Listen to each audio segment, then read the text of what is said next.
Ladies and gentlemen, today I stand before you to reflect upon a statement that reverberated across continents. Trump's question, "Were you educated?"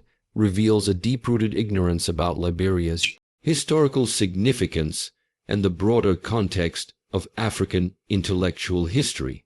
To understand why this question is not only shocking, but deeply insulting to an entire nation, we must look back into Liberia's origins and the journey its people have undertaken for centuries. Liberia is not a random African state formed by colonial borders.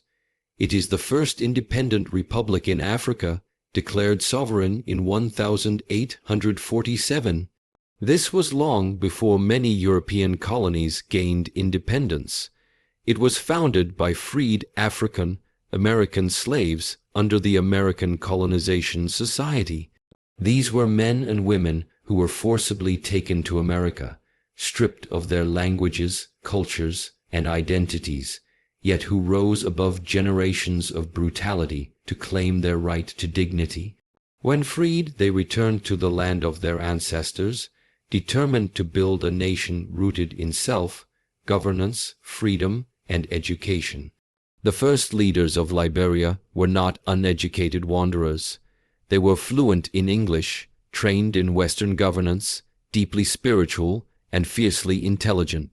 They established a constitution inspired by American democratic principles, built schools and universities, and created pathways for education to reach every household. The University of Liberia, established in 1862, remains one of West Africa's oldest and most respected institutions. Its graduates have served in the United Nations, World Bank, regional governments, scientific research institutions, and international NGO. Many of Liberia's youth travel abroad for higher education and return to serve their people. The very fabric of Liberian society has always been interwoven with the pursuit of knowledge, whether formal or indigenous. When a world leader like Trump asks such a question, it reveals an ignorance about African history that is far too common among global elites. This ignorance stems from centuries of colonial indoctrination that painted Africa as a continent without knowledge, literacy, philosophy, or science. The truth is the opposite. Africa is the cradle of humanity. It is the birthplace of mathematics, astronomy, and medicine, as evidenced by ancient Egyptian, Ethiopian, and West African civilizations. Liberia, in particular, carries a legacy of resilience, dignity, and intellectual pursuit unmatched by many newer nations. Its challenges with poverty, war, and disease do not erase its historical and cultural achievements. Rather, they amplify its people's courage to persist in education despite adversity. When Trump asked, "Were you educated?" he showed disregard for Liberia's contributions in peacekeeping, education, and diplomatic leadership within the African Union and the United Nations. Liberian teachers and professors have shaped minds not only in their country, but across Africa. Their medical doctors fought Ebola with bravery when the world closed its doors on them. Their economists continue to work with the IMF and World Bank to stabilize their nation's currency and inflation. Their social scientists research public health and conflict resolution to build stronger communities. Their spiritual leaders hold communities together with wisdom and moral clarity. This is education far beyond what textbooks alone can provide.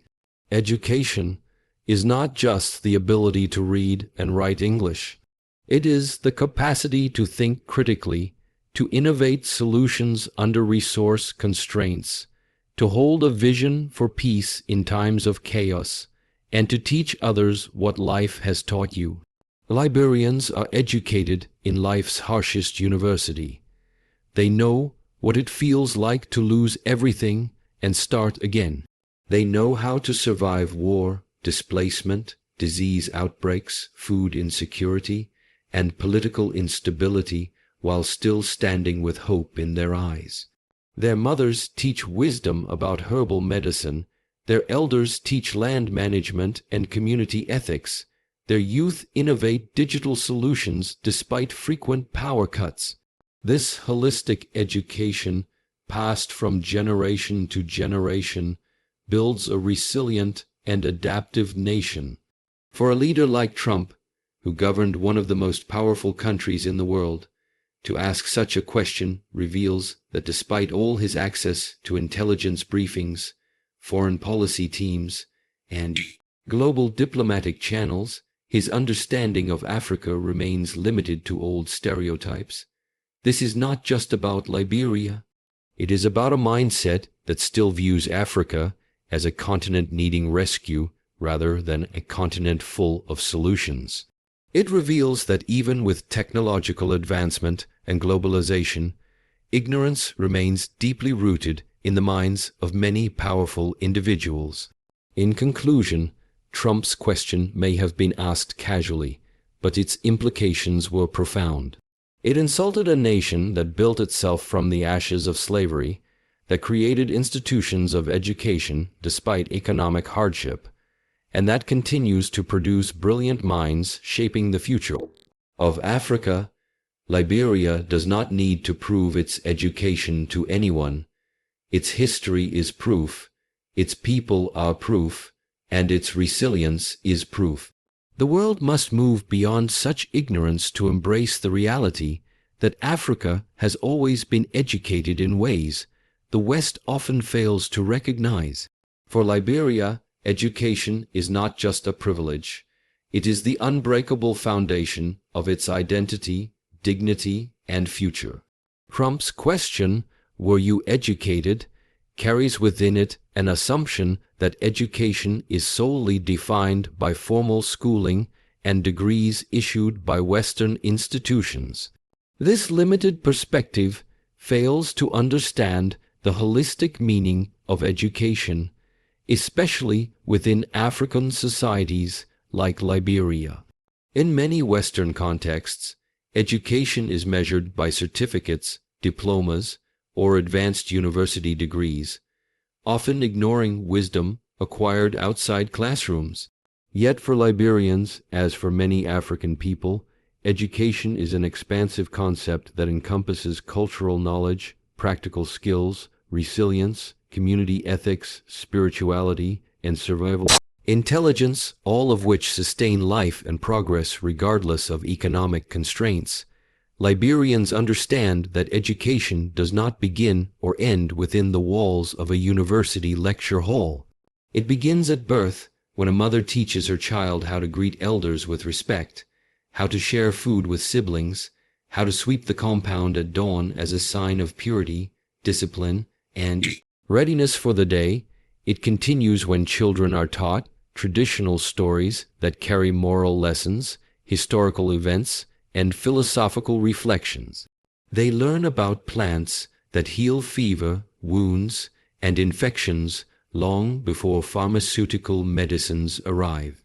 They learn the rhythm of the seasons, the best time to plant rice or harvest cassava, and how to build sustainable homes using mud, palm fronds, and timber. This is education, a living knowledge system transmitted through generations. When formal schooling became available during the colonial and post-colonial era, Liberians embraced it with vigor. They built schools and sent children to study despite poverty, war, and disease outbreaks. Teachers taught multiple grades under mango trees when classrooms were bombed during civil war. Mothers sold their last buckets of rice in the market to pay for school fees. Fathers took additional jobs as security guards, farmers, or motorcycle taxi drivers just to keep their children in school. Students studied under kerosene lamps or candlelight, memorizing English literature, mathematics, and biology while gunshots echoed in the distance. They did not quit. They understood that formal education would give them a voice on global platforms and the power to rebuild their nation after years of conflict. However, to reduce education merely to formal certificates is to erase the value of the deeper education Liberians possess. The education that enables them to manage trauma, rebuild their homes, care for the elderly, support orphans, and reweave broken communities is rarely acknowledged by those who think education is only about degrees. Liberians have developed innovative community conflict resolution systems to heal wounds of war.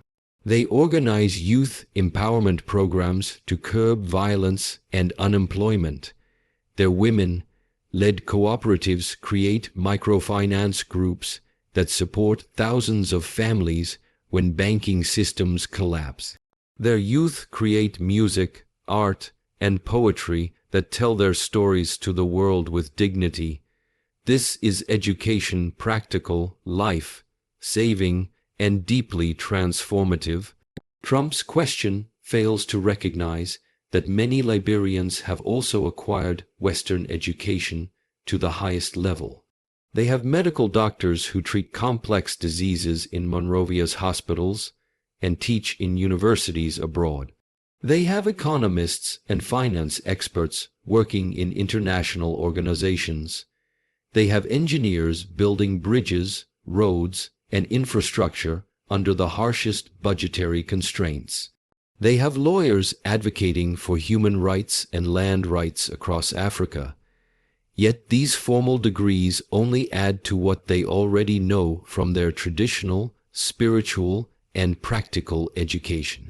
It is this combination of indigenous and modern knowledge that makes Liberians some of the most adaptive and solution-oriented people on the continent. For centuries, African education systems were designed to ensure community, survival, harmony, and continuity. Colonial disruption replaced this with Western schooling that often disregarded African knowledge. Today, Liberia's education system strives to integrate both preserving cultural knowledge while equipping youth with skills for a globalized economy. When leaders like Trump ask dismissive questions, they reveal a misunderstanding of what education truly is. It is not just an academic title. It is the ability to live meaningfully, to uplift others, and to innovate solutions within your environment. Many highly educated people globally have failed to use their degrees to better society. Education becomes valuable only when it serves humanity and preserves dignity, values which Liberians uphold daily. In conclusion, Trump's question ignored the broader, deeper, and more transformative definition of education in Liberia. By equating education with formal Western schooling alone, he dismissed centuries of traditional knowledge, practical intelligence, moral wisdom, and cultural heritage that keep Liberian society resilient and strong. Liberia's people are educated not only in academic institutions, but in life itself. Their education enables them to survive war, rebuild their homes, heal their communities, and raise future leaders with hope. True education is the ability to transform adversity into strength and challenges into wisdom. Liberia has done this for generations, and no external validation or ignorant question can take away their rightful pride in their education, heritage, and dignity. Trump's question, "Were you educated?" carries with it an unintended psychological impact on national dignity that goes far beyond political discourse. For a country like Liberia, which has endured centuries of exploitation, war, disease, and economic hardship, such a question can reawaken collective wounds and reimpose feelings of inferiority. Words spoken by powerful figures carry enormous weight, and when they diminish the worth of an entire nation, they become weapons that injure silently yet deeply. For the Liberian people, education is not only about the academic or technical knowledge acquired, but is intrinsically tied to their sense of dignity. Throughout the years of civil war that tore their country apart, many lost their homes, families, and livelihoods, but they did not lose their sense of identity.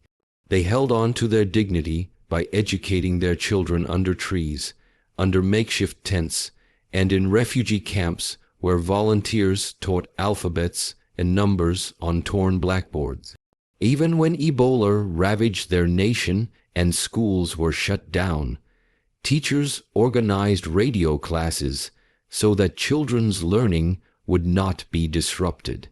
This resilience in pursuit of education became a source of national pride, reinforcing a collective identity that despite the hardships they face, they remain determined to grow intellectually and spiritually.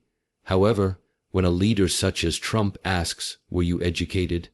he not only questions the academic competence of Liberia, but also undermines this very dignity they have fought to uphold. It suggests a fundamental disrespect for their struggle, as if their worth is dependent solely upon his perception of their education level. Such a question evokes memories of colonial rhetoric that labeled Africans as uncivilized and uneducated to justify oppression. It perpetuates the same stereotypes that kept African nations under centuries of exploitation, treated as inferior and needing guidance from supposedly more educated outsiders. Psychologically, these words can create silent wounds among Liberians, especially the youth who are striving to gain confidence on global platforms.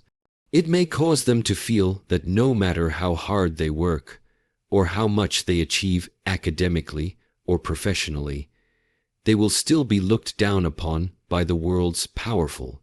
This can breed feelings of frustration, internalized inferiority, and alienation, damaging the self-esteem of a generation already burdened by economic and infrastructural challenges.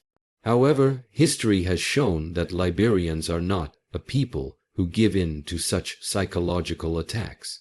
If anything, insults have strengthened their resolve to rise and prove themselves worthy in their own eyes, not in the eyes of their critics. Liberia is a nation of proud people with a deep sense of communal solidarity. The elders teach children that dignity is rooted in knowing who you are, honoring your ancestors, and treating others with respect regardless of their ignorance or prejudice. Liberians learn early that the world may not always recognize their worth, but self-worth comes from within. When such questions are asked, it is not uncommon for Liberians to respond with silent dignity rather than defensive anger. They understand that answering ignorance with calm pride preserves their inner peace and communal harmony. Yet this does not erase the psychological impact, as such words remind them of the persistent global power imbalances that seek to define Africa through stereotypes rather than reality. For a nation that has produced doctors who saved thousands during Ebola, diplomats who negotiate peace across Africa, entrepreneurs who build businesses from nothing, and artists who tell Africa's true story to the world, being questioned about their education is deeply demoralizing. It negates their achievements and undermines the sacrifices made by generations to keep education alive despite political chaos and economic collapse. It also reveals to them that their struggle for global recognition is far from over, and that they must continue to fight not only for economic and political independence, but also for intellectual respect and dignity. In conclusion, Trump's question did not simply ask about Liberia's education level. It reawakened a painful colonial narrative that Africans are uneducated and inferior. For Liberians, this question has a psychological impact that threatens national dignity, yet it also becomes a catalyst to reaffirm their worth. They know their value is not defined by the ignorant perceptions of global leaders, but by their history, their achievements, and their hope for the future. Their dignity remains unbroken because they understand that true education teaches you who you are and how to rise above insult with grace. Liberia will continue to rise, to educate its children, and to hold its head high, knowing that the strength of their nation is built on unbreakable dignity and wisdom far beyond what any degree can measure. Trump's question, "Were you educated?" although deeply insulting to many, presents an unexpected opportunity for the people of Liberia to reaffirm their identity, history, and strength before the watching world. Often, it is in moments of disrespect that a nation's people find the chance to rise and define themselves by their own truth rather than by the ignorance of others. Liberia's history is a testimony of resilience, and such a question, however belittling, only serves as a catalyst for them to remember who they are and to proudly proclaim their worth. Liberia's story did not begin with poverty, war, or disease. It began with the dream of freedom and dignity.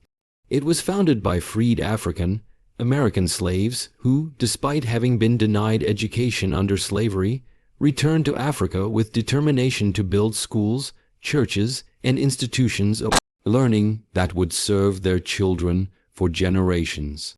The mere act of returning to Africa to form a nation based on democracy, justice, and education was itself a powerful declaration of their value as a people capable of governing, thinking, and teaching. They built the University of Liberia as early as 1862, a time when many African countries did not even have primary schools due to colonial suppression. This alone proves that Liberia's foundation was rooted in the pursuit of knowledge, dignity, and progress. When Trump questioned their education, he inadvertently gave Liberians an opportunity to remind the world about this proud history.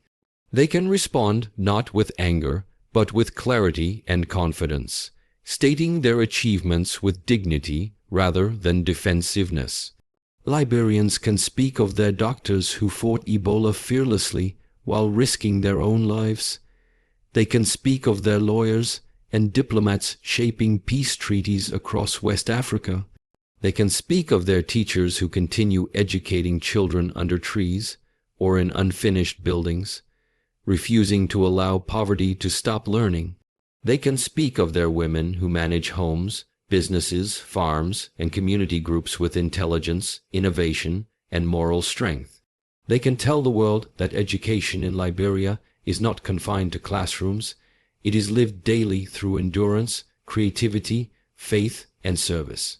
Moreover, such a question gives Liberia the chance to challenge the global mindset that education is measured only by degrees issued by Western institutions. Liberians can use this moment to explain to the world that their education includes knowledge of their land, medicinal plants, spiritual practices, ethical community living, and oral histories that carry wisdom far deeper than what many modern textbooks can provide. They can teach the world that true education is the ability to adapt to any situation, to rise after every fall, to innovate under scarcity, and to maintain dignity even when disrespected by the powerful. For Liberian youth, this question becomes an opportunity to strengthen their resolve. They can use it as fuel to study harder, work with greater excellence, and rise to global platforms to represent their nation with wisdom and confidence. It can inspire them to take pride in their identity, to value their culture, and to refuse to seek validation from those who do not understand their story. Their education must be pursued not to prove others wrong, but to continue the legacy of their ancestors who valued knowledge as the key to freedom and dignity.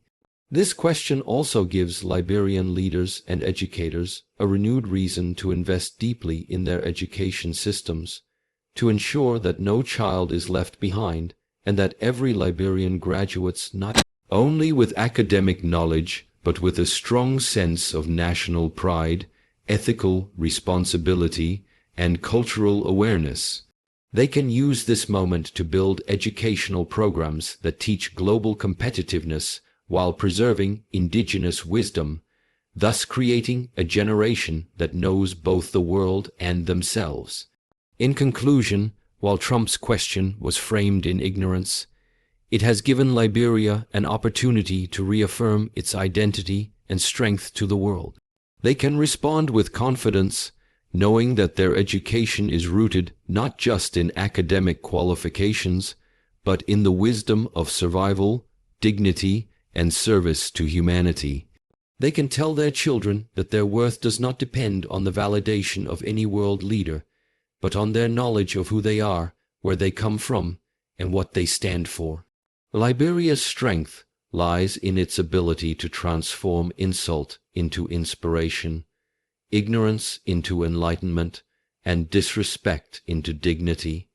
The world may question their education, but they know their truth that true education teaches you to rise above insult with grace and to use every moment, even moments of disrespect, as an opportunity to declare with pride, "We are educated in the greatest university of all life itself."